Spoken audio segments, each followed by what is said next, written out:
Assalamualaikum warahmatullahi wabarakatuh. Bagaimana kabarnya anak-anak? Semoga anak-anak semuanya diberi kesehatan oleh Allah sehingga dalam melaksanakan semua aktivitas, terutama aktivitas pembelajaran, dapat berjalan dengan lancar. Baiklah anak-anak, mengawali pertemuan hari ini, marilah kita berdoa kepada Allah supaya kegiatan kita, kegiatan pembelajaran agama Islam hari ini dapat berjalan dengan lancar dan anak-anak sekalian dapat mengambil manfaatnya dan dapat memahami pelajaran yang kita pelajari hari ini. Mari anak-anak kita berdoa. A'udzu billahi minas syaitonir rajim. Bismillahirrahmanirrahim. Raditu billahi rabba wa bil islami dina wa bi Muhammadin nabiyya wa rasula. Rabbi zidni ilma warzuqni fahma. Amin. Nah, anak-anak, pada pertemuan hari ini kita akan mempelajari materi dengan judul Senangnya Berakhlak Terpuji. Senangnya berakhlak terpuji.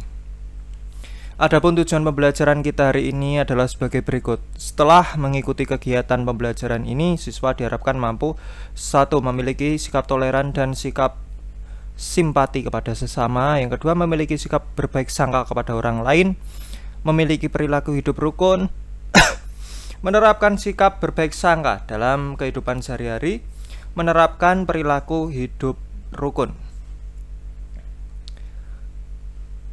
Sebelum kita memasuki materi, Pak Fajrin ingin bertanya terlebih dahulu. Apa yang dimaksud dengan berbaik sangka? Siapa di antara kalian yang tahu makna berbaik sangka? Kemudian apa yang dimaksud dengan simpati? Seperti apa simpati itu? Kemudian apa yang dimaksud dengan hidup rukun? Dan seperti apa contoh hidup rukun itu? Nah, anak-anak, untuk mendapatkan jawaban dari ketiga pertanyaan, silahkan disimak baik-baik materi yang akan disampaikan oleh Pak Fajrin. Yang pertama adalah pengertian berbaik sangka.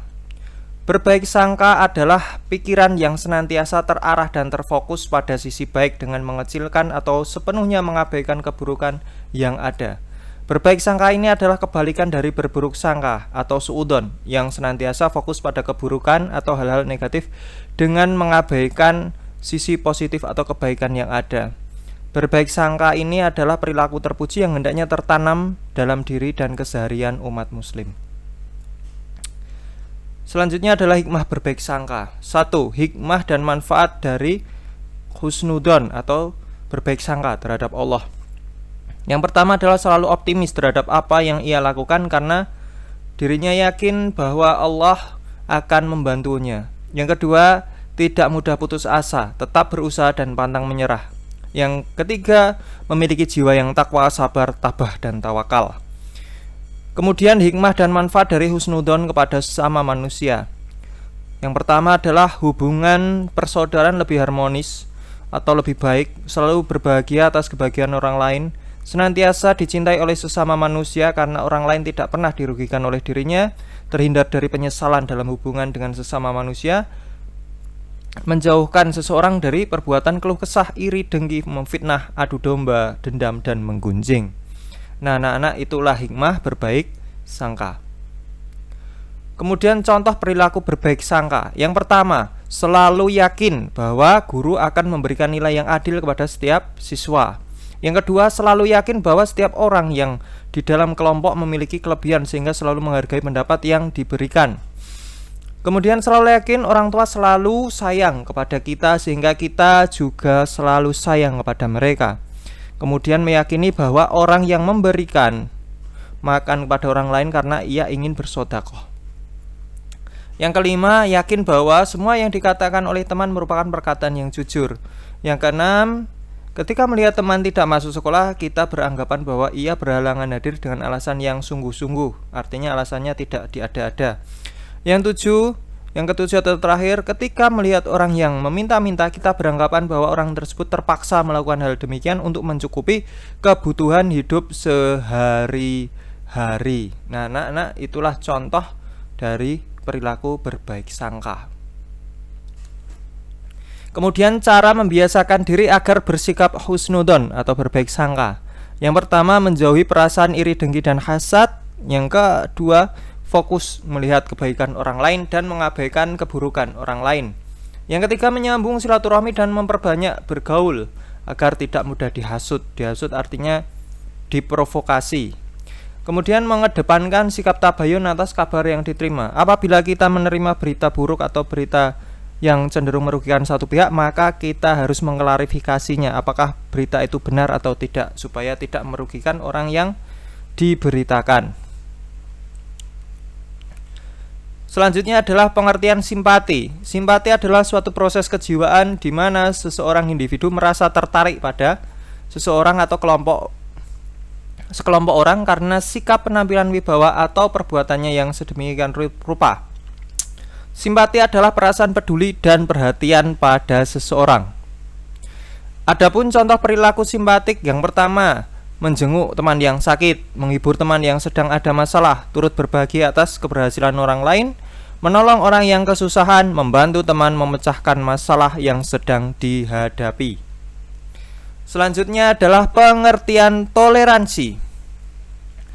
Kata toleransi secara bahasa berasal dari bahasa Latin, yaitu tolerar.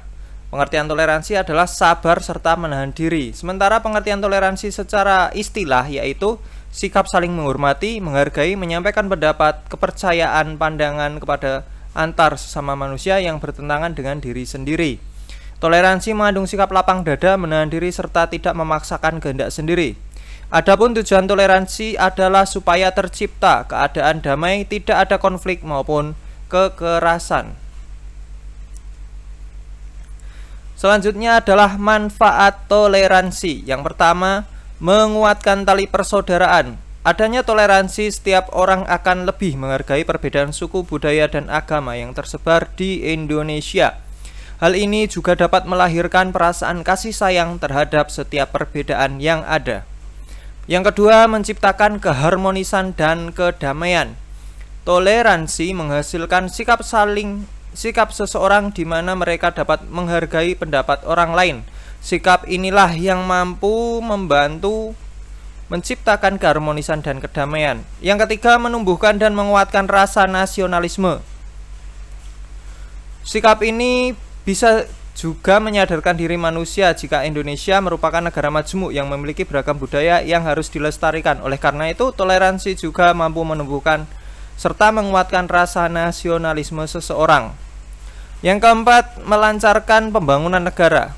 Dengan adanya toleransi dipercaya mampu mempercepat pembangunan negara menjadi lebih maju, sebab semua warga negara telah memiliki pandangan serupa terkait perbedaan. Adapun contoh sikap toleransi dalam kehidupan sehari-hari, yang pertama, menghormati tetangga atau teman yang sedang beribadah, bergaul dengan semua teman tanpa membedakan latar belakang sosial, entah kaya, miskin, atau mungkin kulitnya hitam, atau mungkin berbeda suku dan lain sebagainya. Itu diabaikan perbedaannya dan dianggap sama. Yang ketiga, menolong tetangga beda agama yang sedang mengalami kesusahan. Yang keempat, tidak makan di depan teman yang sedang berpuasa. Yang kelima, mengadakan silaturahmi pada tetangga yang beda agama. Yang keenam, tidak menghina dan mengejek ajaran agama lain. Yang ketujuh, tidak memaksakan kehendak atau agama kita kepada orang yang sudah memiliki keyakinan.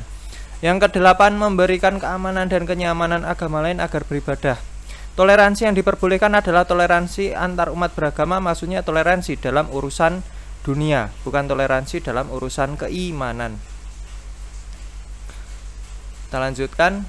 Selanjutnya adalah hidup rukun. Rukun secara bahasa berarti damai atau aman.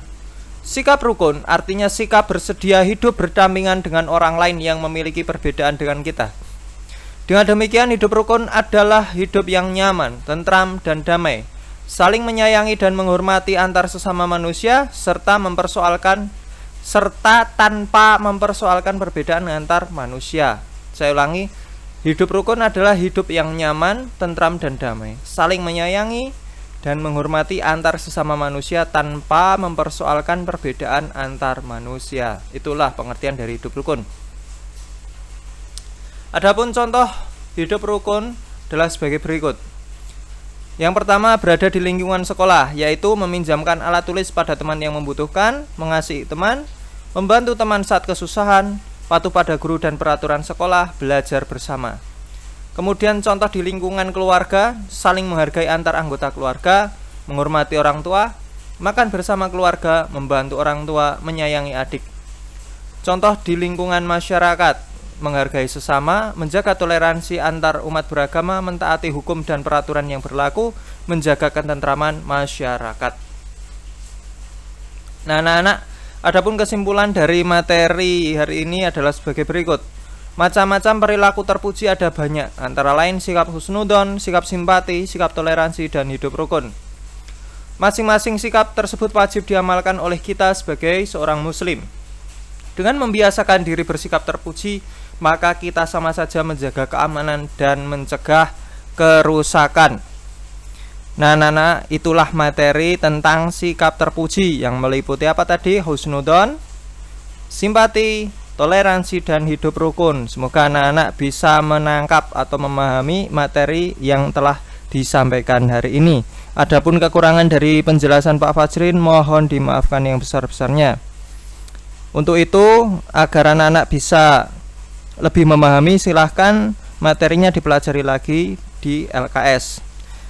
Kemudian marilah kita tutup pembelajaran hari ini dengan berdoa kafaratul majelis. A'udzu billahi minasyaitonir rajim.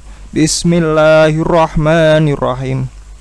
Subhanaka Allahumma wa bihamdika asyhadu an la ilaha illa anta astaghfiruka wa atubu ilaik. Assalamualaikum warahmatullahi wabarakatuh.